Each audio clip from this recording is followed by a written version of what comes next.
आगे क्या बताया परमात्मा ने, धर्म की हानि सब मन मानी, धर्म की हानि सब मन मानी, चले काल फुरमाना, तब आवे गुरु जी धनाना, चले काल फुरमाना, तब आवे गुरु जी धनाना। धर्म की हानि सब मनमानी और चले काल फुरमाना, जब आवे हैं गुरु जी धनाना। धर्म की हानि कैसे हो रही है? धर्म की हानि मतलब इंसान यदि शास्त्र अनुकूल धर्म कर्म करता है तो उसके पुण्य बढ़ते हैं, उसके पुण्य बढ़ेंगे तो उसका ये लोक भी सुखी होगा, उसका परलोक भी सुखी होगा। अब क्या हो गया, इन नकली गुरुओं को, नकली मुल्ला मौलवियों को, नकली धर्म गुरुओं को, शंकराचार्यों को धर्म कर्म की जानकारी है नहीं, क्योंकि इनको शास्त्रों का ज्ञान नहीं, इनको तत्व ज्ञान नहीं। अब ये दुनिया बेचारी जाके उन पाखंड पुजारियों को धर्म करती है, वहां भंडारे करवाती है, उनको पैसा चढ़ाती है, उनको सोने चांदी के वो छत्र चढ़ाती है। जैसी साधनाएं वो लोग बता देते हैं कि ये नारियल फोड़ देना, वहां जाके धागा बांध देना है, वहां जाके 7 चक्कर काट देना, कावड़ ले आना, बद्रीनाथ चले जाना, जगन्नाथ के दर्शन किए आना। इन्होंने धर्म की जानकारी के बिना पूरी दुनिया को अधर्म पर लगा दिया। तो कहते हैं धर्म की हानि सब मनमानी, ये धर्म की हानि हो रही है। आत्माएं अपने मानव जीवन को बर्बाद कर रही हैं, अपनी समासों को बर्बाद कर रही हैं, और हर प्रकार, हर क्षेत्र में, हर समाज में, हिंदू मुस्लिम सिख ईसाई, धर्म के नाम पर मनमानी हो रही है। मनमाना आचरण, मनमाना पाखंड, अज्ञान फैला दिया गया है। तो धर्म की हानि हो गई धरती पर, और धरती पर धर्म की हानि होने से फिर पाप बढ़ता है, अशांति बढ़ती है, प्राकृतिक आपदाएं आती हैं, एक दूसरा देश एक दूसरे दुश्मन को खाने को दौड़ता है, उनका शत्रु बन जाता है, समय पर बरसात नहीं होती है, इंसानों के आचार विचार व्यवहार बोलचाल सब कुछ बर्बाद हो जाती है, नेक नीति इंसानियत मानवता समाप्त होने लगती है, बाप बेटे के बीच में कोई इज्जत नहीं होती, माँ बेटी के बीच में कोई इज्जत नहीं होती है, छोटे बड़े की कोई लिहाज नहीं होती है। इंसान केवल पैसे को अपना बाप बना लेता है, माया के लिए पता नहीं कितने कुकर्म कर देता है, काम धंधे में मिलावट, बेईमानी, चोरी जारी, रिश्वतखोरी, दुनिया भर का पता नहीं कितना अपना जो है मनमाना आचरण वो फैला देता है और पाप का भागी बन जाता है। तो कहते हैं धर्म की हानि सब मनमानी और चले काल फुरमाना। काल फुरमाना मानी एक इस ब्रह्मांड का नकली भगवान शैतान, मुसलमान जिसको शैतान कहते हैं, हिंदू जिसको काल कहते हैं फिर इसका फुरमान चलता है। ये ऊपर से जो भी कुप्रेरणा करता है उसी हिसाब से दुनिया को चलना पड़ता है मजबूरन। क्यों? क्योंकि हमारे शरीर में 2 एलिमेंट है, एक मन और एक आत्मा। आत्मा परमात्मा की है, मन इस काल का है। जब हम शास्त्रों के विरुद्ध भक्ति करेंगे, कुकर्म करेंगे, तो मन को उसकी खुराक मिलती है, मन का प्रभाव ज्यादा होता है। फिर वो काल, वो शैतान अपना फुरमान उस मन को भेजता है, मन के माध्यम से। अब जैसे देश का कोई प्रधानमंत्री है, वो धर्म कर्म से दूर है, सही भक्ति नहीं करता है, तो उसके अंदर मन का प्रभाव ज्यादा है। शैतान उसको प्रेरणा करेगा उसके मन के माध्यम से, वो नई नई कोई ऐसी स्कीम चला देगा जिससे दुनिया बर्बाद हो जाती है, लोगों का जीवन अस्त व्यस्त हो जाता है कि भाई आपको ये टैक्स देना पड़ेगा, आपको इतना प्रतिशत आपको टैक्स देना पड़ेगा, आपके ऊपर ये प्रतिबंध लगाया जाता है, आपको ये किया जाता है। तो मनमाना आचरण हो जाता है, काल का फुरमान चलता है, फिर उस आत्मा की नहीं चलती है, बेचारी रोती है। फिर वो धर्म की हानि सब मन मानी, धर्म की हानि सब मन मानी, चले काल फुरमाना, जब आवे हैं गुरु जी धनाना, चले काल फुरमाना, जब आवे हैं गुरु जी धनाना। जब बढ़े काल जुलमाना, तब आवे हैं गुरु जी धनाना, जब बढ़े काल जुलमाना, तब आवे गुरु जी धनाना। आगे क्या बताया परमात्मा ने, और फिर कैसी परिस्थितियां उत्पन्न हो जाती हैं जब परमेश्वर को सतलोक से चलकर गांव धनाना में प्रकट होना पड़ता है।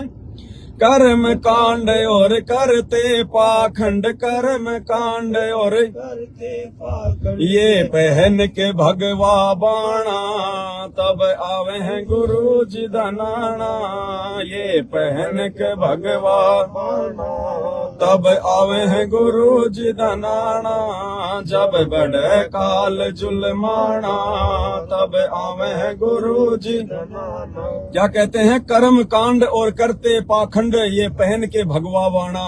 आप देख रहे हो ये भगवा वाणा पहन के 200-300 रुपए के वो गेरवे कलर के लाल कपड़े पहन के, हाथ में कमंडल लेके, दाढ़ी मूछ बढ़ा के और क्या करते हैं फिर ये लोग?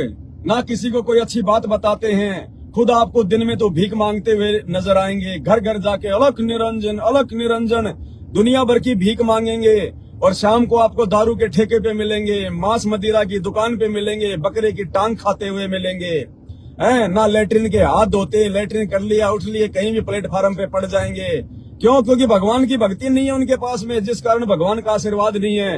अन्यथा भगवान के भगत को दुनिया के आगे हाथ फैलाने की जरूरत नहीं पड़ती है। कहते हैं मांगे सो ही बढ़वा कहिए, दर दर फिरे अज्ञानी, और जोगी जोग संपूर्ण जिसका मांग न पीवे पानी। परमात्मा कहते हैं मरूं पर मांगू नहीं मैं तन अपने के काज, मरूं पर मांगू नहीं मैं तन अपने के काज। ऐसी कुछ वाणी है मालिक की। तो कहते हैं जो भगवान का भगत बन जाता है फिर उसको मांगने की जरूरत नहीं हो, तो लोगों को दिया करता है, लोगों को दिया करता है। लेकिन आज देख लो क्या हाल हो गया इन लोगों का। लाल कपड़े पहन के दुनिया की नजरों में साधु संत महात्मा बन के, कोई तो रुद्राक्ष बेच बेच के अपना पेट पाल रहा है, कोई रोड पे बिछा के कपड़ा है, वो पत्थर वगैरह स्टोन वगैरह जेम्स वगैरह रख लेगा, लाल काले पीले नीले, तू अंगूठी में पहन ले तेरा ये हो जाएगा। कोई आपको रोड पे खड़ा हुआ मिलेगा, दिए बाबा माता तेरे आशीर्वाद दे, माता तेरे घर में ये कर दे, माता तेरे को सुख दे रहा। अगर माता अगर तेरी गुलाम है और माता तेरे कहने से अगर मुझे सुख देगी तो पहले अपनी हालत सुधार ले भाई। तू क्यों रोड पे खड़ा होकर भीख मांग रहा है? अगर माता तेरे कहने से अगर चलती है तो सारा सब कुछ पाखंड फैला दिया इन साधु संतों महात्माओं ने। ये तो छोटे छोटे साधु संतों की बात है, और वो बड़े बड़े साधु संत महात्मा, वो बड़े बड़े संत महंत्र 1008 की उपाधि के अधिकारी, 108 की उपाधि के अधिकारी, महामंडलेश्वर फलाने अखाड़े का चारों शंकराचार्य, ये क्या कर रहे हैं ये? हैं? कोई आपका ये दुनिया भर के पाखंडी, कोई इनके नाम भी नहीं ध्यान आते हमारे को तो। कोई प्रेमानंद, कोई रितेश्वर, कोई वो ठाकुर, क्या नाम है उसका, क्या नाम वो ठाकुर, वो कथा कहता है, कोई देवकीनंदन ठाकुर है। तो एक वो सारा दिन झूठ बोलता रहता है, उसका क्या नाम है, अनिरुद्धाचार्य। तो कोई वो बागेश्वर में तेरे चाचा का नाम ये, तेरी मम्मी का नाम ये है। तू का सोच के आयो है बंडिया, तू का सोच के आयो है? तुम्हारी तो ठटरी बांध दे हुए।